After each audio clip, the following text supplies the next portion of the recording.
May kumakalat nga ang balita ngayon Si Kim Chu daw ay naspot sa Paris, France, kaya napansin ng fans kung bakit parang tahimik siya lately online. Ayon sa mga ulat, nakita siya sa Paris kung saan nandoon din si Paolo Avellino na nagsushoot ng project kasama si Nadine Lustre. Kaya may haka-haka. Baka nagbakasyon siya doon o kaya binisita si Paolo habang may shooting. Yung iba naman, sinasabi na baka may sarili rin siyang ganap o training sa Paris. Pero importante, wala pang official confirmation galing kay Kim mismo. Karamihan ay sightings at fan reports lang, kaya hati ang opinions ng netizens. Kaya kung bakit walang update si Kim? Posible lang na busy siya sa travel or personal time or pinipili lang niyang maging low-key muna. Si Kim Chu ay kilala naman na very active sa social media, kaya kapag biglang tahimik siya, automatic napapansin ng fans. Tapos kapag may sighting sa lugar tulad ng Paris, nagiging mas exciting ang kwento, lalo na kung may koneksyon sa ibang artista gaya ni Paolo Avellino. Posibleng totoo na nasa Paris siya, hindi naman imposible. Maraming artista ang biglaang bumibiyahe, minsan for work, minsan for rest, at minsan, talagang personal reasons lang na hindi nila kailangang i-share agad. Hindi rin obligasyon ng isang artista na i-document ang bawat galaw nila online, kaya yung wala siyang update ay hindi agad ibig sabihin may tinatago. Minsan, simpleng pinipili lang nila ang privacy. Pangalawa, nagiging interesting lang ang issue dahil nadadawit ang pangalan ni Paolo Avellino. Dito na pumapasok yung typical na fan behavior. Kapag may dalawang artista na posibleng nasa iisang lugar, automatic may narrative na binubuo. Sinundan, nagkita, o may something. Kahit walang matibay na ebidensya, nagiging viral kasi emotionally engaging siya sa fans. Parang mas exciting paniwalaan kaysa sa simpleng nagbakasyon lang. Pangatlo, makikita mo rin dito kung gaano kalakas ang speculation culture. Isang sighting lang, pwede nang maging headline. Isang larawan, pwedeng mag-generate ng kung ano-anong theories. At dahil mabilis kumalat ang impormasyon, minsan nauuna na ang facts, nauuna ang assumptions. Pero kung titingnan mo ng mas grounded, walang official statement si Kim. Walang malinaw na confirmation kung ano talaga ang ginagawa niya doon at lahat ng kwento ay galing sa sightings at interpretations. Kaya ang pinaka-logical na stance dito ay neutral lang. Hindi kailangang i-overanalyze o gawing malaking issue. Kung totoo man na nasa Paris siya, good for her. Deserve naman ng kahit sinong tao, celebrity man o hindi, ang mag-travel at mag-enjoy ng private time. Sa mas malalim na level, parang reminder din ito na hindi lahat ng nakikita online ay buong kwento at hindi lahat ng hindi sinasabi ng artista ay dapat punuan ng haka-haka. Sa huli, mas mahalagang hintayin kung may sasabihin si Kim mismo. Hanggat wala, itong balita ay nasa kategorya pa rin ng interesting pero unverified, nakakaaliw pag-usapan pero hindi dapat seryosohin ng todo. Marami pang pwedeng idagdag na angle dito, hindi lang siya simpleng nasa Paris si Kim Chu, kundi may mas malalim pang context kung bakit ganito kalaki ang usapan. Una, timing ng pagkawala niya online. Isa sa nagpapalakas ng intriga ay yung timing. Kapag biglang tahimik ang isang celebrity na normally active, nagiging signal ito sa fans na may kakaiba. Sa kaso ni Kim, hindi lang basta sighting, sinabayan pa ng pagiging low-key niya, kaya mas napansin. Pangalawa, influence ng love team or fan culture. Malakas pa rin ang love team culture sa Pilipinas kahit walang kumpirmasyon. Kapag may link kay Paolo Avellino, nagiging mas meaningful ang simpleng travel. Fans tend to connect dots kahit kulang ang ebidensya kasi invested sila emotionally sa posibleng pairing. Pangatlo, makikita mo rin dito kung gaano kalakas ang speculation culture. Isang sighting lang, pwede nang maging headline. Isang larawan, pwedeng mag-generate ng kung ano-anong theories. At dahil mabilis kumalat ang impormasyon, minsan nauuna na ang facts, nauuna ang assumptions. Pero kung titingnan mo ng mas grounded, walang official statement si Kim. Walang malinaw na confirmation kung ano talaga ang ginagawa niya doon. At lahat ng kwento ay galing sa sightings at interpretations. Kaya ang pinaka-logical na stance dito ay neutral lang. Hindi kailangang i-overanalyze o gawing malaking issue. Kung totoo man na nasa Paris siya, good for her. Deserved naman ng kahit sinong tao, celebrity man o hindi, ang mag-travel at mag-enjoy ng private time. Sa mas malalim na level, parang reminder din ito na hindi lahat ng nakikita online ay buong kwento at hindi lahat ng hindi sinasabi ng artista ay dapat punuan ng haka-haka. Sa huli, mas mahalagang hintayin kung may sasabihin si Kim mismo. Hanggat wala, itong balita ay nasa kategorya pa rin ng interesting pero unverified, nakakaaliw pag-usapan pero hindi dapat seryosohin ng todo. Marami pang pwedeng idagdag na angle dito, hindi lang siya simpleng nasa Paris si Kim Chiu, kundi may mas malalim pang context kung bakit ganito kalaki ang usapan. Una, timing ng pagkawala niya online. Isa sa nagpapalakas ng intriga ay yung timing. Kapag biglang tahimik ang isang celebrity na normally active, nagiging signal ito sa fans na may kakaiba. Sa kaso ni Kim, hindi lang basta sighting, sinabayan pa ng pagiging low-key niya, kaya mas napansin. Pangalawa, influence ng love team or fan culture.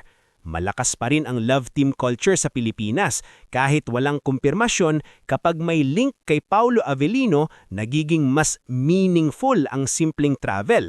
Fans tend to connect dots kahit kulang ang ebidensya kasi invested sila emotionally sa posibleng pairing. Pangatlo, makikita mo rin dito kung gaano kalakas ang speculation culture. Isang sighting lang, pwede nang maging headline. Isang larawan, pwedeng mag-generate ng kung ano-anong theories. At dahil mabilis kumalat ang impormasyon, minsan nauuna na ang facts, nauuna ang assumptions. Pero kung titingnan mo ng mas grounded, walang official statement si Kim. Walang malinaw na confirmation kung ano talaga ang ginagawa niya doon. At lahat ng kwento ay galing sa sightings at interpretations. Kaya ang pinaka-logical na stance dito ay neutral lang. Hindi kailangang i-overanalyze o gawing malaking issue. Kung totoo man na nasa Paris siya, good for her. Deserved naman ng kahit sinong tao, celebrity man o hindi, ang mag-travel at mag-enjoy ng private time. Sa mas malalim na level, parang reminder din ito na hindi lahat ng nakikita online ay buong kwento. At hindi lahat ng hindi sinasabi ng artista ay dapat punuan ng haka-haka. Sa huli, mas mahalagang hintayin kung may sasabihin si Kim mismo. Hanggat wala, itong balita ay nasa kategorya pa rin ng interesting pero unverified, nakakaaliw pag-usapan pero hindi dapat seryosohin ng todo. Marami pang pwedeng idagdag na angle dito. Hindi lang siya simpleng nasa Paris si Kim Chiu, kundi may mas malalim pang context kung bakit ganito kalaki ang usapan. Una, timing ng pagkawala niya online. Isa sa nagpapalakas ng intriga ay yung timing. Kapag biglang tahimik ang isang celebrity na normally active, nagiging signal ito sa fans na may kakaiba. Sa kaso ni Kim, hindi lang basta sighting, sinabayan pa lang pagiging low-key niya, kaya mas napansin. Pangalawa, influence ng love team or fan culture. Malakas pa rin ang love team culture sa Pilipinas. Kahit walang kumpirmasyon, kapag may link kay Paulo Avellino, nagiging mas meaningful ang simpleng travel. Fans tend to connect dots kahit kulang ang ebidensya kasi invested sila emotionally sa posibleng pairing. Pangatlo, makikita mo rin dito kung gaano kalakas ang speculation culture. Isang sighting lang, pwede nang maging headline. Isang larawan, pwedeng mag-generate ng kung ano-anong theories. At dahil mabilis kumalat ang impormasyon, minsan nauuna na ang facts, nauuna ang assumptions. Pero kung titingnan mo ng mas grounded, walang official statement si Kim. Walang malinaw na confirmation kung ano talaga ang ginagawa niya doon at lahat ng kwento ay galing sa sightings at interpretations. Kaya ang pinaka-logical na stance dito ay neutral lang. Hindi kailangang i-overanalyze o gawing malaking issue. Kung totoo man na nasa Paris siya, good for her. Deserve naman ng kahit sinong tao, celebrity man o hindi, ang mag-travel at mag-enjoy ng private time. Sa mas malalim na level, parang reminder din ito na hindi lahat ng nakikita online ay buong kwento at hindi lahat ng hindi sinasabi ng artista ay dapat punuan ng haka-haka. Sa huli, mas mahalagang hintayin kung may sasabihin si Kim mismo. Hanggat wala, itong balita ay nasa kategorya pa rin ng interesting pero unverified, nakakaaliw pag-usapan pero hindi dapat seryosohin ng todo. Latest picture ba tong nasa right ay nasa left side? Kasi ito si Mama Jet eh. Ito yung picture ni Mama Jet eh. Ayan o. Suot-suot ni Mama Jet yung cup ni Pau. Or pwede rin cup to ni Kimi. Kasi ano to eh, pareho si Kimi tsaka si Pau na may ganitong cup eh. 'Di ba? So yun ang tanong ko, kung ito bang picture na to is same din ba guys? Sa Paris din ba to? May information kayo kasi ang alam ko yung isa lang eh. Tama ba? So ito siguro sa Paris din to and it seems to be latest. The-request po kasi ni Pau yan na papayag siya na sa Paris mag-shoot. Basta doon. Ooh! So merong demand. Guys, merong demand si Kimi, ay si Paolo, merong request. 'Di ba? Mag-shoot ako sa Paris sa isang kondisyon. 'Di ba? Ang kondisyon guys is easy. Dalin lang guys si Kimi sa Paris, okay na. Oh, 'di ba? So easy, kayang-kaya naman pala. So ito, and actually guys, aside from us kasi syempre ito nga, sabi ko nga, ang daming mga fans na hype, and gumagawa sila ng mga AI, and nakakatuwa pa rin naman kahit AI lang. Ito legit to. Yan, legit to. Ito yung legit na picture. So ayan nagko-confirm na talagang nasa Paris si Kimi. And tinalakay nga rin to guys ni Sir Dondon. 'Di ba? Nakita niyo ba yung vlog ni Sir Dondon? Tinalakay niya yan and ayun tuwang-tuwa rin siya guys, to be honest. Excited din siya para siyang alam niyo nabunutan ng tinik sa lalamunan, kakaisip kasi 'di ba sila ni Sir Ray kinakapapa rin nila kung nasan ba talaga si Kimi, 'di ba? Okay. So sabi pala nila guys, so hindi pala to Vancouver pala to. Okay? So clarify natin, hindi to Paris, Vancouver. Ito lang guys yung Paris. Ito lang. Okay? So yan. Tingnan din natin guys yung senior naman sa atin ni Sir tawag dito ni Sir Dondon. Okay? Na vlog niya. Hi at maligayang pagbabalik sa aking channel. But anyways, sobrang trending nga agad ang picture na ito ni Kim Chu because of the background, di ba? Kitang-kita naman, of course, ang dami talagang naglabasa ng version ng picture na to at ang iba ay nag-research talaga. Iba talaga ang Kim Paulandia. Talagang meron silang pwede na silang mga detective because of mga picture na ito. Nakita nyo naman kanya-kanyang research, kanya-kanyang hanap kung saan ba talaga itong lugar na to. So, at nakalagay nga talaga, nasa Paris of course. Kasi nga yan yung nakitang background talaga sa picture ni Kim. Eto, kiniklaro lang natin na yung picture daw na yon, sabi ay hindi Kim Paulandia ang nagpa-picture, kundi isang fan ni Nadine. Pero syempre, may mga dudang... So, fan nga daw ni Nadine. So, ayan, yung sinasabi ko kanina, sa off. Diba? Sa off, ibig sabihin, except for. Diba? Tinranslate ko pa talaga yan, mga kachika. So, ayan. So, sabi nga nila, ayan. Kaya mas okay talaga na low-key at hindi sila PDA in public kasi mga ganitong ayun nagkakagulo na kami sa saya. Sobrang babaw ng kaligayahan namin Kim Paus kahit anino or dulo ng kukupayan. Kahit nga reflection sa salamin eh.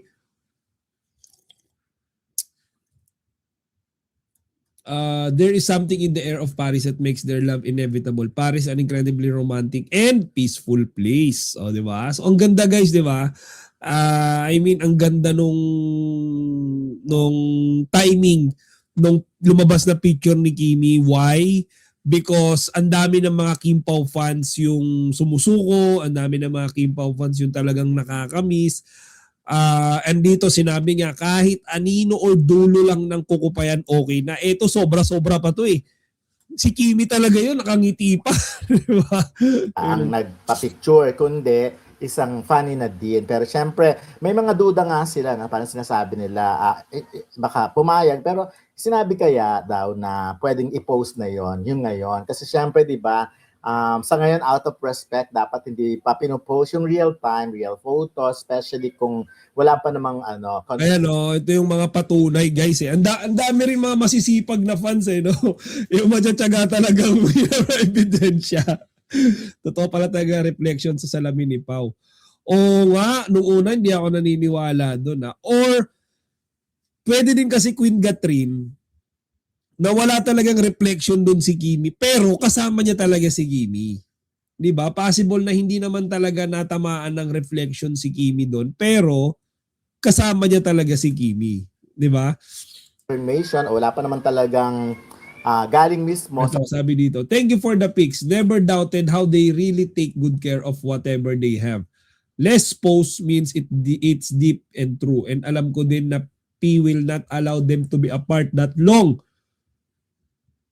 Maybe she was there for training to who knows. But ang importante magkasama sila. Ito yung nag-post guys, si Wanderlust Gal. Saan natin makikita yon? Saan natin pwedeng makita yun guys? Twitter ba yun? Wala ka. Ito. Check lang natin guys ha. Wait lang. Wonder. Dito nagsimula ang lahat eh.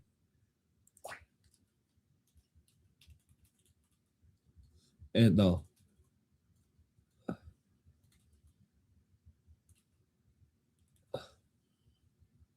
Wanderlust Gal.